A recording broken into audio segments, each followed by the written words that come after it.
Hello everyone, welcome back to my channel. আজকে কথা বলবো গেম চেঞ্জার ছবিটা নিয়ে, যেটা এই বছর জানুয়ারিতে রিলিজ করেছিল। ছবির ডিরেক্টর হলেন এস শঙ্কর, যিনি অনেক তামিল ফিল্ম ডিরেক্ট করেছেন, কিন্তু প্রথমবার বোধহয় তেলেগু ফিল্ম ডিরেক্ট করছেন, বা ঠিক খেয়াল নেই প্রথমবার কি দ্বিতীয়বার। তবে হ্যাঁ, আর লিডে রয়েছেন রামচরণ ডাবল রোলে, প্লাস কিয়ারা আদবানি আর এস জে সূর্যা। প্রথমে শঙ্কর স্যারের একটু ফিল্মোগ্রাফি নিয়ে কথা বলে নিই।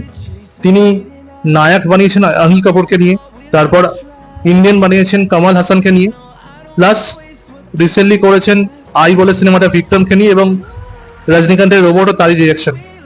লাস্ট ইয়ার প্রবাবলি ইন্ডিয়ানের সিকুয়েল বেরিয়েছিল, যেটা খুবই বাজে পারফর্ম করেছে বক্স অফিসে, কারণ জনরাটা চেঞ্জ হয়ে গেছিল, বা এমন একটা জনরা যেটা আজকের দিনে ডেটেড হয়ে গেছিল। ইন্ডিয়ানে কি দেখানো হয়েছে? ইন্ডিয়ানে যে কামাল হাসান একজন রিটায়ার্ড ফ্রিডম ফাইটার, এবং সে আজকের দিনে দাঁড়িয়ে কি করে করাপশন শেষ করার প্রকল্প করছে। ইন্ডিয়ান টুতেও সেই একই কনসেপ্ট ব্যবহার করা হয়েছে, বাট এই ভিজিল্যান্টিজমটা যেভাবে পোর্ট্রেট করা হয়েছে সেইটা আজকের দিনে অতটা জাস্টিফাইড নয়। আজকের দিনের লোকে স্মার্ট স্ক্রিন প্লে আর প্লট দেওয়া সিনেমা দেখতে পছন্দ করে, তো সেই কারণে হয়তো এই সিনেমাটা বক্স অফিসে পারফর্ম করেনি, এবং সেই কারণে ইন্ডিয়ান 3ও ওটিটি রিলিজ পাবে। এবার কথা বলি গেম চেঞ্জার নিয়ে, সিনেমাটা কেমন হয়েছে। দেখুন, আমার দেখে মনে হয়েছে এই সিনেমাটা ইন্ডিয়ান 2 এর থেকে একটু হলেও বেটার, কারণ আপনি আজকের দিনে একজন স্টার রামচরণকে নিচ্ছেন, আর সেখানেও আপনি ফিল্ম করছেন করাপশনের উপরই, কিন্তু এখানে যে স্ক্রিন প্লে লেখা হয়েছে, স্ক্রিন প্লেটা আমার আগের ফিল্মের থেকে ভালো লেগেছে। অবশ্যই প্লটটা একটু হজপচ আর লেন্দি হয়ে গেছে, সেই জন্য রান টাইমটাও কিছু জায়গায় ড্র্যাগ মনে হয়। পারফরমেন্সের দিক দিয়ে রামচরণের ডাবল রোল আছে, বাবা ছেলে প্লে করছে তারা, এবং বেশিরভাগ পোর্শনটাই ছেলে রামচরণের পার্সপেক্টিভ থেকে দেখানো হয়েছে। তার একটা অ্যাঙ্গার ম্যানেজমেন্ট ইস্যু আছে, এবং সে কি করে সেই অ্যাঙ্গারটা কাজে লাগিয়ে করাপশন শেষ করতে পারবে, এই হচ্ছে ফিল্মের গল্প। আর ফ্ল্যাশব্যাকে বাবা রামচরণের পোর্শনও দেখানো হয়েছে, এবং একদিক দিয়ে ছেলে জানতে পারছে তার রিয়েল প্যারেন্টেজের ব্যাপারে।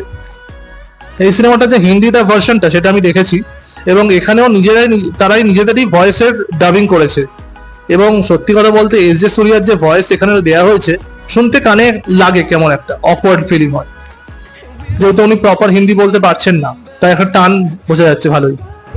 কিয়ারা আদবানি হয়তো এখানে খুব কমই রোল রয়েছে, আর তাদের যে লাভ স্টোরি দেখানো হচ্ছে সেটা প্রপারভাবে এক্সিকিউট করানো হচ্ছে না, কারণ খুবই কম টাইম দেওয়া হয়েছে। মানে এখানে যে ইমোশনাল মোমেন্টস গুলো সেগুলো হাই, বাট প্রপারলি এক্সিকিউটেড নয়, আমার এটা মনে হয়েছে।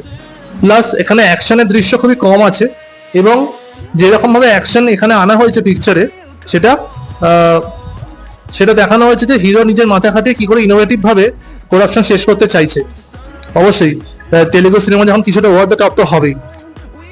এই সিমিলার থিমে আরেকটা সিনেমা আছে যেটা মহেশ বাবু করেছেন, আই থিঙ্ক ভারত বলে সামথিং, ঠিক মনে পড়ছে না নামটা, বাট এরকম, যেখানেও লিডে ছিলেন কিয়ারা আদবানি আর মহেশ বাবু। এছাড়া এখানে অনেকগুলি ক্যারেক্টার্সকে রাখা হয়েছে, হয়তো সবাইকে এরকম ভাবে জাস্টিস দেওয়া হচ্ছে না। মানে অনেক ভালো ভালো অভিনেতাকে নিয়ে তাদের কাছে সাপোর্টিং রোল দেওয়া হয়েছে, যেমন সামুথিরা কানি রয়েছেন। তো এই ছিল আমার রিভিউ। সিনেমাটা হয়েছে মন্দের ভালো, তো আর এই সিনেমাটাকে আমি 10 এর মধ্যে 6.5 দিতেই পারি। তো it's a quite average film, আর শঙ্করের থেকে এটা এক্সপেক্টেড নয়।